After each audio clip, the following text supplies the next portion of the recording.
Okay, Christmas celebrations are over. And today, when we had a whole horticulture of people at our house. So we had Argentinians, we had Canadians, we had people from Sierra Leone, Puerto Ricans, Swedes, and someone who's from London, and we had some Israelis. It was a great combination of people that we had here for dinner. And we played this great game. And one of the games that we played was called What is Your Word for 2026? Have you heard of this? Because I haven't heard of this. It was the first time and it was so incredible, insightful.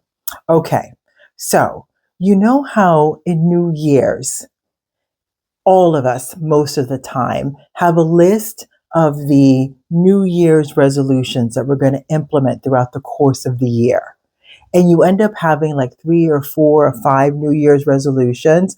And I don't know about you, but I'm this person that you started and you're pretty good and consistent for a couple of weeks. And then by the time April comes, instead of having 5 that you're working on, you probably have 2, and then it dwindles down to 1 for the rest of the year. So, what I loved about choosing one word for 2026, it's a word that you can use to model what it is that you want to bring forth into 2026. So, like my girlfriend Mariama, she chose um, more. And my girlfriend Jenny, she chose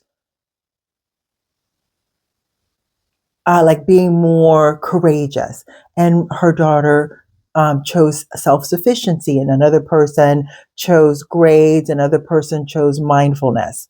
My word was expansion. And this is why. And I love this whole idea about choosing one word for 2026 that you can use to model and bring forth the word that you want to really implement, or the action that you really want to implement.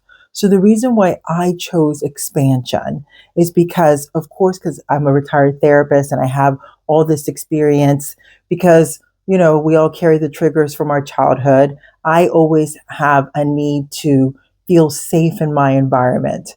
And because I need to feel safe in my environment, what I learn is like the external validation. So if everybody else in my environment is happy and calm, then I can be happy and calm.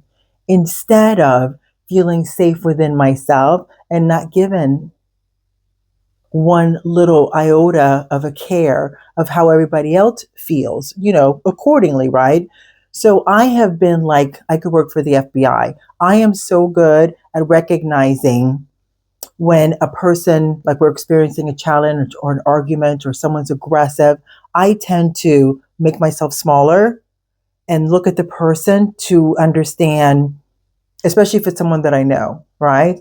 I make myself smaller to look at them and go, well, this week has been really difficult. That they've been going through this. And the reason why they snapped at me the way that they did is because of that. And I can understand why, even though if it wasn't nice, I can understand why they had the action. And then I act accordingly to go, I understand that the reason why you're kind of taking that out is because of this, and it's not okay. Like I do my best to explain to the person why they're behaving the way that they're behaving and why they need to quit it. That is exhausting, and it's taking more consideration for the other person than taking consideration for myself. So what I love about my word for 2026 about expansion is for me to know without a shadow of a doubt that I'm safe within myself.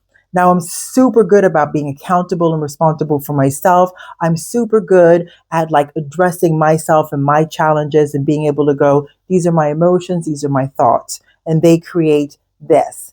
And then if there's a challenge, the challenge is not the thoughts or the emotions that I have around it. The challenge is, this is what it is. What is it? What's the outcome that I want? And what is an action plan that I can create for myself in order to attain that outcome? I'm super good at that. But when it comes to, I'm such a softie and I want to make sure that everybody is happy, it's a coping mechanism, which is part of being a people pleaser, like all of these things, right? It's all connected.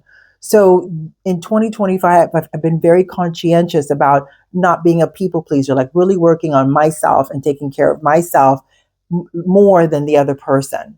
So my word for 2026 being expansion is about like amplifying that. So really understanding that I am safe within myself. And however somebody else chooses to react or respond to me is not my responsibility. And if they're disrespectful or they're rude or they're mean, I call it out instead of saying, oh, the reason why they're doing this is because of this and this and this and that and this, and that's why. So then handle them gingerly.